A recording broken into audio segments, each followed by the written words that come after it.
As a former high school English and history teacher, I find it unimaginable that anyone could find history boring. But to me, especially in school, history class was always kind of boring because it was very dry, just really about dates, like nothing I could really connect with. So to me, it was never my favorite subject. So we do, in our Herstory Unsanitized Presentations, we practice something called stealth learning. So we sneak the educational stuff in, but people don't realize it's happening because they're laughing and grimacing and wincing and maybe a little bit teary-eyed. And we found that even in historical TV shows or historical movies, they show all this violent stuff like people being tortured, decapitated, disemboweled. It's fine to see that, but there's nothing about like birth control, menstruation, poopy babies, chamber pots. So we'd like to talk about those taboo topics. We're going to show you a little sampling of what we talk about in our programs. So now Eris is going to model something called the bum roll. So the purpose of the bum roll was to make your waist appear artificially small and your hips and bum oversized, which meant that you were good for childbearing. Now every time Eris and I research something and we come across something where a woman is either demeaned or she's seen as a sex object, we say one word. What's the word, Eris? Blech. Blech, right. So I think you're going to get bleching along with us as this presentation keeps going on. So while you're still laughing, so at parties and social events, if wealthy Regency women had to go to the bathroom, from drinking all that punch and doing all the dancing, they didn't go out to an outhouse and they didn't squat over a chamber pot. But what they did, they would either have a whole room set aside at the party or they'd have like a section of a room kind of screened off. So then you would go to this area, then either your maid or a maid at the party would hand you something called a bordaloo. And then the maid would climb under your dress while you filled up the bordaloo, then the maid would empty the bordaloo. You kind of get it? So what we think is funny about this whole thing is that a lot of people have bought bordaloos thinking that they're gravy boats. And one time we were doing a Zoom and a woman in the chat said that she will never, it was close to Thanksgiving, said she will never ever look at turkey and stuffing and gravy ever the same way again. We've all heard about the suffragettes that went to jail and went on hunger strikes, and we've all heard about the force feeding they endured, but we didn't realize how bad it actually was. we found a quote by Lady Constance Bulwer-Lytton. She said, "You can't breathe, yet you choke. Every second seems an hour, and you think they will never finish pushing it down. Then the food is poured, and again you choke, and your whole body resists."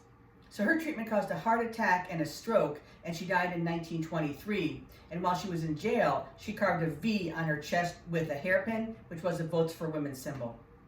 So I just make sure you all have a good sense of humor, yes? Yes. Okay, and you realize you're not going to be hearing about spinning wheels and quilting bees?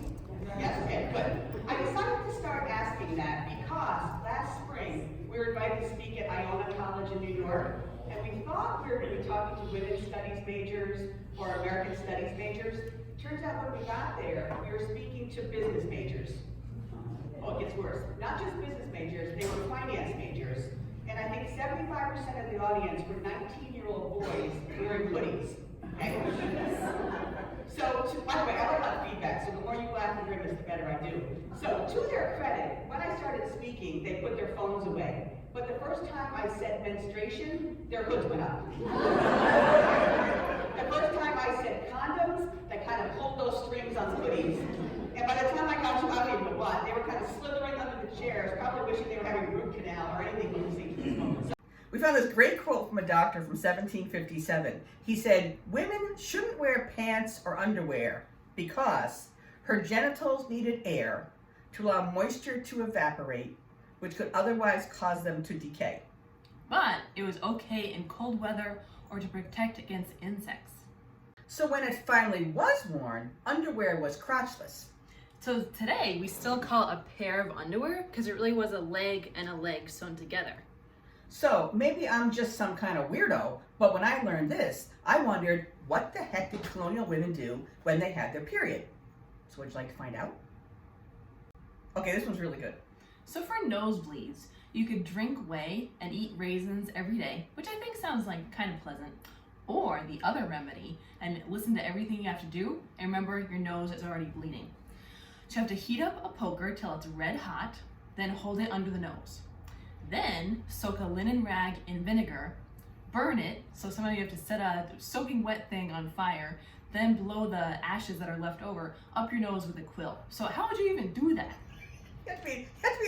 was have that eating that they ate hands, don't you think? Yeah. Apparently, physicians would lower leeches down patients' throats. Yeah. Okay, here's when the men usually go like this. Hundreds of them would be used to bleed a man's testicles over a series of days. Okay.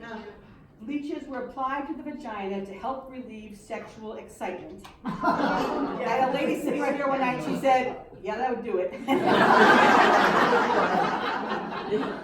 And doctors would push them up the anus because they're pushing everything else up there. So With the war now over, 1920s youth, they just wanted to have fun. So small-chested, slender flappers, they took over in the roaring 20s, and the corset was almost ditched completely. So instead they opted for tight bandeau tops that flattened their breasts to give them a more boyish figure.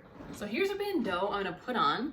So it's actually from the 20s and it has this crochet here. It's pretty satiny. So it's over 100 years old. So I'm just gonna put it on kind of slowly. It's so amazing to think, like, who wore this thing? And Yeah, it's still in good shape. yeah. And it feels pretty nice. Like, it's pretty comfortable.